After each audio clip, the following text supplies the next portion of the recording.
Welcome to Jaya's homely kitchen. ഇന്ന് നമുക്ക് കുട്ടികൾക്ക് വളരെ ഇഷ്ടപ്പെടുന്ന ചിക്കൻ ഉപയോഗിച്ച് ഒരു സ്നാക്ക് തയ്യാറാക്കാം. ചിക്കൻ പക്കോറാസ് ആണ് ഇന്ന് തയ്യാറാക്കാൻ പോകുന്നത്. ഇത് വളരെ ഫേമസ് ആയിട്ടുള്ള ഒരു സ്നാക്കാണ്. കുട്ടികൾക്ക് മാത്രമല്ല വലിയവർക്കും വളരെ ഇഷ്ടമുള്ള ഒന്നാണ്. പക്ഷേ ഇത് സ്ഥിരം കടയിൽ നിന്നാണ് നമ്മൾ വാങ്ങിക്കാറുള്ളത്. വീട്ടിൽ തന്നെ നമുക്ക് അതേ രുചിയോടുകൂടി വളരെ വൃത്തിയുള്ള രീതിയിൽ നമുക്ക് വീട്ടിൽ തയ്യാറാക്കിയെടുക്കാം. ഇതിന് വേണ്ട ഇൻഗ്രീഡിയൻസ് എന്തൊക്കെയാണെന്ന് നോക്കാം. ഞാനിവിടെ തയ്യാറാക്കുന്നത് 500 ഗ്രാം ബോൺലെസ് ചിക്കൻ ഉപയോഗിച്ചിട്ടാണ്. ചിക്കൻ പക്കോറാസ് തയ്യാറാക്കാൻ വേണ്ടിയിട്ട് നമുക്ക് ബോൺലെസ് ചിക്കനാണ് ആവശ്യം. ഒന്നുകിൽ ബോൺലെസ് ചിക്കനായിട്ട് തന്നെ കടയിൽ നിന്ന് വാങ്ങിക്കുക, ഇല്ലെങ്കിൽ ചിക്കൻ വാങ്ങിക്കുമ്പോൾ ബോണില്ലാത്ത പീസായിട്ട് കട്ട് ചെയ്ത് മാറ്റി നമുക്ക് ഉപയോഗിക്കാം. അങ്ങനെ 1/2 കിലോ ബോൺലെസ് ചിക്കൻ എടുത്തിട്ടുണ്ട്. പിന്നെ വേണ്ടത് 1 ടീസ്പൂൺ വിനീഗറിന് പകരം നാരങ്ങാ നീരും ഉപയോഗിക്കാം. 1.5 തൊട്ട് 2 ടീസ്പൂൺ വരെ ഇഞ്ചിയും വെളുത്തുള്ളിയും കൂടെ പേസ്റ്റ് ആയിട്ട് വെച്ചിട്ടുണ്ട്. 100 ഗ്രാം കടലമാവ്, 100 ഗ്രാം അരിപ്പൊടി, പുട്ടിൻ്റെ പൊടിയായാലും കുഴപ്പമില്ല, ഇടിയപ്പത്തിൻ്റെ ആയാലും ഉപയോഗിക്കാം.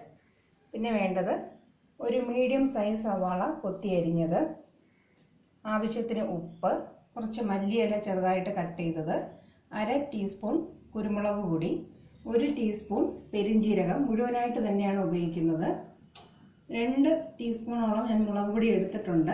എരിവ് അനുസരിച്ച് ഓരോരുത്തർക്കും ക്രമീകരിക്കാം.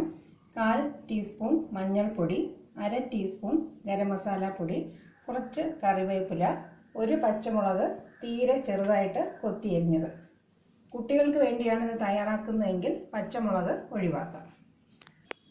2 പ്രോസസ്സായിട്ടാണ് ചിക്കൻ പക്കോറാസ് തയ്യാറാക്കുന്നത്. ആദ്യത്തെ പ്രോസസ്സായിട്ട് നമുക്ക് ചിക്കൻ്റെ കൂടെ മസാലയെല്ലാം പുരട്ടി 1/2 മണിക്കൂർ വെച്ചിരിക്കാം. എന്നിട്ട് അതിനുശേഷം കടലമാവും അരിപ്പൊടിയും ചേർത്ത് പൊരിച്ചെടുക്കാം. ചിക്കൻ്റെ കൂടെ മുളക് പൊടി, മഞ്ഞൾപ്പൊടി, ഗരം മസാല പൊടി, പച്ചമുളക്, മല്ലിയില, സവാള,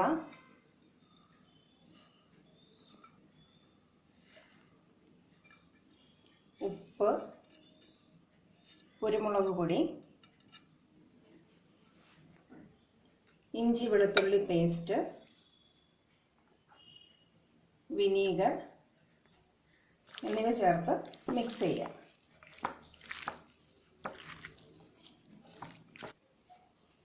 ഏകദേശം ഈ സൈസുള്ള പീസായിട്ടാണ് ഞാൻ ചിക്കൻ കട്ട് ചെയ്തിട്ടുള്ളത്. ഇതിൻ്റെ പകുതി പീസായിട്ട് വേണമെങ്കിലും തയ്യാറാക്കാം. ഏകദേശം ഇത്രയും സൈസുള്ള പീസായാലേ നമുക്കത് ഫ്രൈ ചെയ്തെടുക്കുമ്പോൾ കുറച്ചെങ്കിലും വലിയ പീസായിട്ട് കിട്ടത്തുള്ളൂ. ഇതിൻ്റെ കൂടെ കറിവേപ്പില കൈ കൊണ്ട് തന്നെ ഒന്ന് പിച്ചിയിട്ട് കൊടുക്കാം. പെരിഞ്ജീരകം കൈ കൊണ്ട് തന്നെ ഒന്ന് ക്രഷ് ചെയ്ത് ചേർക്കാം. ഇത് അവസാനം ചേർക്കുന്നതായിരിക്കും കുറച്ചും കൂടെ നമുക്ക് നല്ല മണം കിട്ടുന്നത്. നല്ല ശക്തിയായിട്ട് തന്നെ മസാലയെല്ലാം ചിക്കനിലോട്ട് പിടിക്കുന്ന രീതിയിൽ പുരട്ടി വയ്ക്കാം. വിനീഗറോ ലൈം ജ്യൂസോ ഏതെങ്കിലും ഒരെണ്ണം തീർച്ചയായിട്ടും ചേർക്കണം. എന്നാൽ മാത്രമേ ചിക്കനകത്ത് ഈ മസാലയെല്ലാം നന്നായിട്ട് പിടിച്ച് എല്ലാത്തിൻ്റെയും സ്വാദ് നമുക്ക് കൃത്യമായിട്ടും കിട്ടത്തുള്ളൂ. ഇതിലേതെങ്കിലും ഒന്ന് തീർച്ചയായിട്ടും ഉപയോഗിക്കുക, ഒഴിവാക്കാതിരിക്കാൻ ശ്രദ്ധിക്കുക. ഇനി ചിക്കൻ ഒരു പ്ലേറ്റ് വെച്ച് അടച്ച് ഒരു 1/2 മണിക്കൂർ നമുക്ക് ഫ്രിഡ്ജിൽ വെച്ചിരിക്കാം. അഥവാ എക്സ്ട്രാ ആയിട്ടുള്ള മോയ്സ്ചർ വല്ലതും ഉണ്ടെങ്കിൽ അത് ചിക്കൻ വലിച്ചെടുക്കുകയും ചെയ്യും. ഈ മസാലയെല്ലാം ഇതിനകത്ത് നന്നായിട്ട് പിടിക്കുകയും ചെയ്യും. 1/2 മണിക്കൂർ കൂടുതൽ വയ്ക്കാൻ നമുക്ക് സമയമുണ്ടെങ്കിൽ കൂടുതൽ വയ്ക്കുകയാണെങ്കിൽ അത്രയ്ക്കും സ്വാദ് കൂടുകയും ചെയ്യും. തലേന്ന് തന്നെ ഇത് തയ്യാറാക്കി വെച്ചിട്ട് അടുത്ത ദിവസം വേണമെങ്കിലും ഉണ്ടാക്കാം.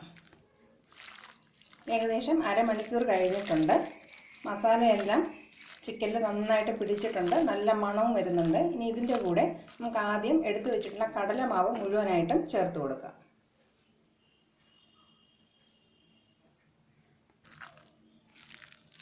നല്ലൊരു കോട്ടിങ് കിട്ടുന്ന രീതിയിൽ എല്ലായിടത്തും വരുന്ന രീതിയിലായിട്ട് ശ്രദ്ധിക്കുക.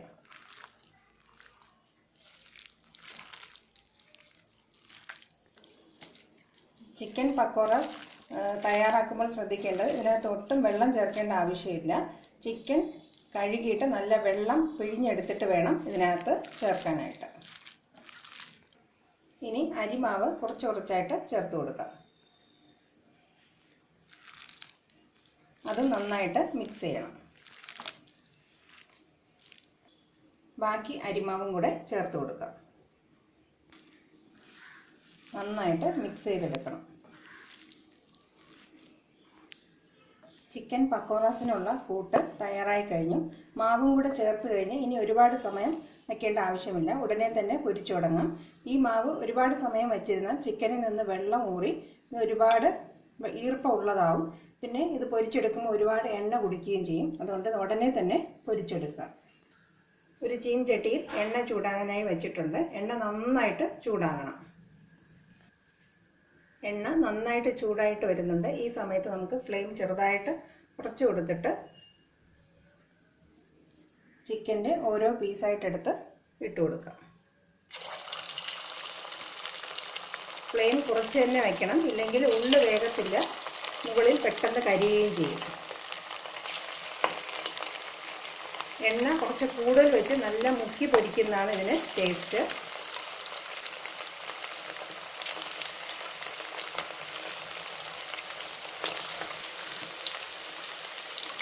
ഒരു വശം നന്നായിട്ട് പൊരിയുമ്പോൾ തിരിച്ച് മറിച്ച് വിട്ട് നല്ല ഗോൾഡൻ ബ്രൗൺ ആയിട്ട് നമുക്കിത് പൊരിച്ചെടുക്കാം. ഫ്ലെയിം ഒരുപാട് കുറച്ചും വയ്ക്കരുത്, മീഡിയം ഫ്ലെയിമിൽ വെച്ച് വേണം ഇത് പൊരിച്ചെടുക്കാൻ. നന്നായിട്ട് തിരിച്ച് മറിച്ച് വിട്ട് മൊരിയിച്ചെടുക്കുക. ചിക്കൻ നന്നായിട്ട് വെന്ത് കിട്ടണം. അതിൻ്റെ മുകളിലെ കോട്ടിങ്ങും നല്ല ക്രിസ്പി ആയിട്ട് നമുക്ക് കിട്ടണം. ചിക്കൻ പക്കോറാസ് തയ്യാറായിട്ടുണ്ട്. നന്നായിട്ട് മൊരിഞ്ഞ് വന്നിട്ടുണ്ട്. നല്ല ഗോൾഡൻ ബ്രൗൺ കളറാകുമ്പോൾ നമുക്കിത് എണ്ണയിൽ നിന്ന് മാറ്റാം. ചിക്കൻ പക്കോറാസ് പൊരിച്ചെടുത്തിട്ടുണ്ട്. നല്ല ക്രിസ്പി ആയിട്ട് വന്നിട്ടുണ്ട്. ബാക്കിയുള്ളത് നമുക്കിതുപോലെ പൊരിച്ചെടുക്കാം. വളരെ ക്രഞ്ചി ആയിട്ടുള്ള ടേസ്റ്റി ആയിട്ടുള്ള ചിക്കൻ പക്കോറാസ് തയ്യാറായി കഴിഞ്ഞു. ഏകദേശം 1/2 കിലോ ചിക്കനിൽ നിന്ന് നമുക്ക് ഇത്രയും കിട്ടിയിട്ടുണ്ട്. ഇത് വളരെ ലാഭകരമാണ് വീട്ടിൽ തന്നെ തയ്യാറാക്കുകയാണെങ്കിൽ. അതുപോലെ ടേസ്റ്റിൻ്റെ കാര്യത്തിലും ഇതെല്ലാവരും തീർച്ചയായിട്ടും കുട്ടികൾക്ക് ഉണ്ടാക്കി കൊടുക്കുക. Thank you for watching my video.